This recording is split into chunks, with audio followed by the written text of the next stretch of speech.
Mr. Joyce for 5 minutes. Madam Speaker, I rise to address the House and ask unanimous consent to revise and extend my remarks. Without objection. Madam Speaker, as a son of a civil engineer, I was raised with an understanding of the value of infrastructure that serves people and benefits communities. My commitment to infrastructure has spanned decades.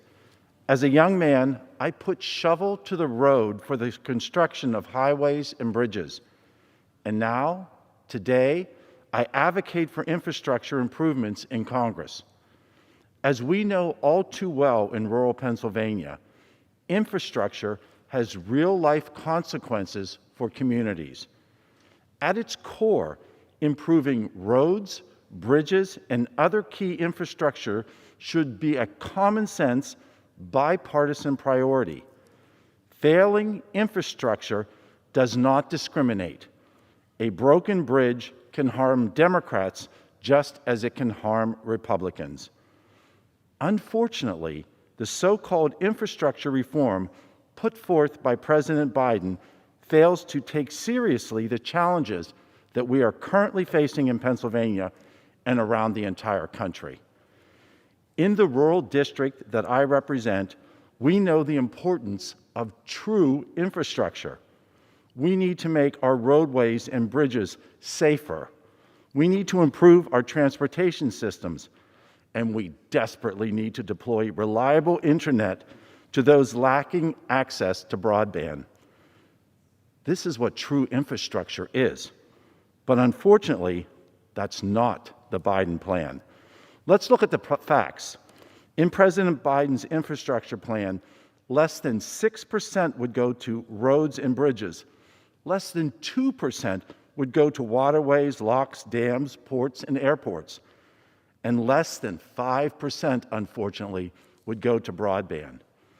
With $600 billion devoted to the Green New Deal, this has never been about infrastructure. In Pennsylvania, the extreme policies championed in the Biden plan will crush our vital manufacturing and energy industries. This plan prioritizes the progressive agenda over the needs of the American workers and small businesses. In the name of infrastructure, Democrats want to kill jobs, raise taxes, burden families, and stunt our recovery from the COVID-19 pandemic. Today, I ask a very simple question. Is it worth it?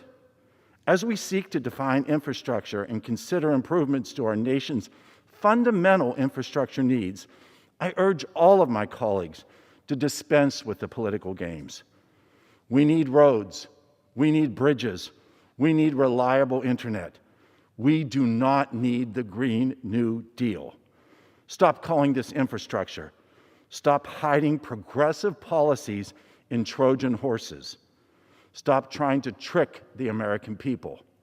While I stand ready to work with the President and House Democrats on what is true infrastructure reform, this plan is further evidence that the Biden-Harris administration are more happy to push their radical agenda at the expense of hard-working Americans. Instead of propelling these radical policies, this could be a good faith opportunity to deliver results for the American people.